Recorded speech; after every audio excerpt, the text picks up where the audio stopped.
श्री स्वामी समर्थ. स्वामी द्वारकेतून एकदम अंतर्धान पावले आणि आकाशमार्गी वायू वेगाने निघाले.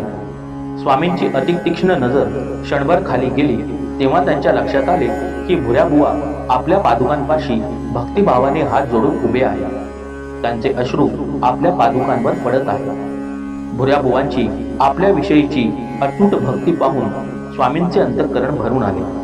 स्वामींनी मग नंदनवनातल्या कृष्ण पारिजातकाला गदागदा हलवले आणि काय आश्चर्य!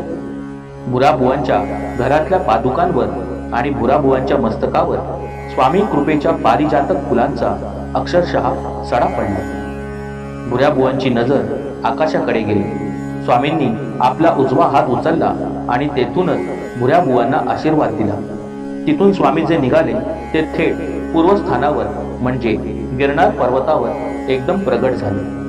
आपले पूर्वीचे प्रिय स्थान पूर्ण ब्रह्मश्री गुरु अत्रिनंदन परमहंस रूप धारण करून अवलोकनार्थ पातले. गिरनार पर्वतावर श्री दत्तात्रयांचे वास्तव्य असल्याने तेथे ऋषीमुनींचे, योगी पुरुषांचे, व्रतस्थ तपाचरणी साधू पुरुषांचे वास्तव्य होते. लोकांची खूप वर्दळ होती. दत्तोपासकांची ही भारलेली भूमी, त्यामुळे भक्त लोकांची पर्वतावर वर्दळ होती. स्वामी पर्वतावर निवांत छाया देणाऱ्या एका वृक्षाखाली बसले. सभोवती वावरणाऱ्या लोकांना कल्पनाच आली नाही की दत्तावतारी स्वामी प्रगट झाले आहे. लोकांची अशी समजूत झाली की अनेक ऋषीमुनींपैकी एक या भारलेल्या स्थानावर आला आहे. तपाचरण करीत आपले आयुष्य काढायला आणि सिद्धी प्राप्त होते का ते पाहायला आलेला हा एक तापसी आहे.